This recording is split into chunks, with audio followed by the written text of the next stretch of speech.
రాష్ట్రంలో ఈరోజు ఎప్పుడూ కూడా చూడని రాక్షస రాజ్యం నడుస్తూ ఉంది. నిజంగా దేవుడి దగ్గరికి వెళ్ళే కార్యక్రమాన్ని కూడా అడ్డుకునే మనస్తత్వం బహుశా నా రాజకీయ జీవితంలో నేను ఎప్పుడు చూడలే. దేవుడి దగ్గరికి దర్శనం చేసుకునేదానికి వెళ్తాము అని అంటే కూడా అడ్డుకునేందుకు ప్రయత్నం చేస్తూ అడుగులు వేస్తూ ఉన్న పరిస్థితులు బహుశా ఎప్పుడూ కూడా జరిగి ఉండదు. దేశంలో కూడా ఎప్పుడు బహుశా జరిగి ఉండదు. రాక్షస రాజ్యం అనేది ఇదే. ఆశ్చర్యం ఏమిటంటే తెలుసా, ఈ మాదిరిగా వైఎస్ఆర్సీపీకి సంబంధించిన కార్పొరేటర్లకు, ఈ మాదిరిగా వైఎస్ఆర్సీపీకి సంబంధించిన నాయకులకు, ఈ మాదిరిగా వైఎస్ఆర్సీపీకి సంబంధించిన అనేక మంది శ్రేణులకు ఈ మాదిరిగా నోటీసులు ఇవ్వడం,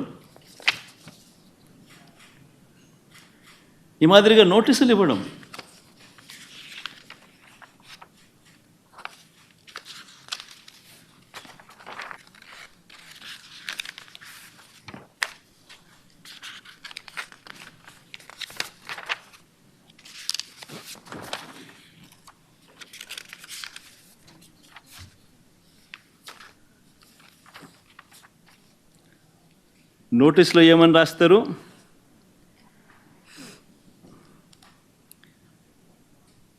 మాజీ ముఖ్యమంత్రి సభ్యులు వైఎస్ జగన్మోహన్ రెడ్డి గారు తిరుమల తిరుపతి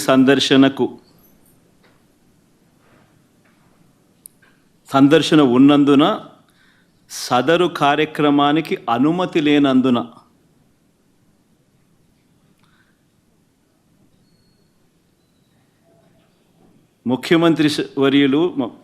మాజీ ముఖ్యమంత్రి వర్యులు వైఎస్ జగన్మోహన్ రెడ్డి గారి తిరుమల తిరుపతి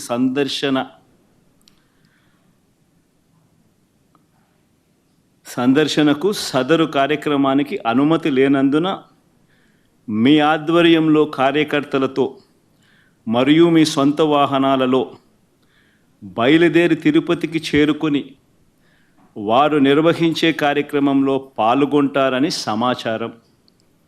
కావున అనుమతి లేని పై తెలిపిన కార్యక్రమమందు పాల్గొనడం చట్టరీత్యా వ్యతిరేకమని తెలియజేస్తూ ఇవ్వబడుతున్న నోటీసు.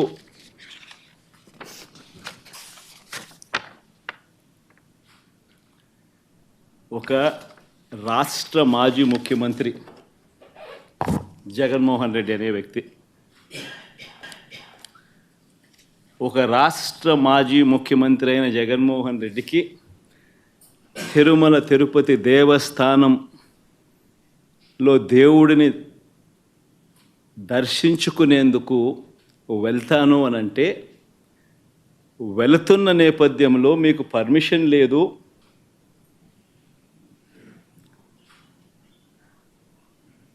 ఆ కార్యక్రమంలో ఎవరు పాలుపంచుకున్నా మీ అందరినీ అరెస్ట్ చేస్తాము అని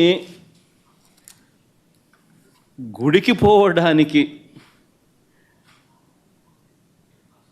పోతా ఉంటే నోటీసులు ఇస్తూ ఉన్నారు. నిజంగా ఆలోచన చేయమని అడుగుతా ఉన్నా. ఏ ప్రపంచంలో ఉండం? రాక్షస రాజ్యం కాదా ఇదని అడుగుతా ఉన్నా.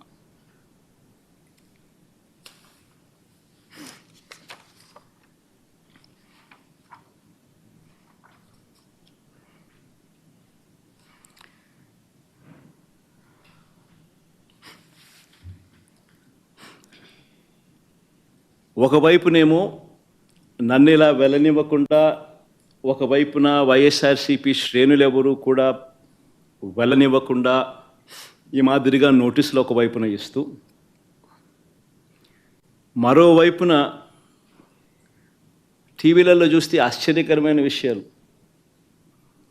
చుట్టుపక్కల రాష్ట్రాల నుంచి కూడా బీజేపీ వాళ్ళని తప్పిస్తున్నారు. మరి బీజేపీ పై వాళ్ళకు తెలుసో తెలీదో నాకైతే తెలియదు.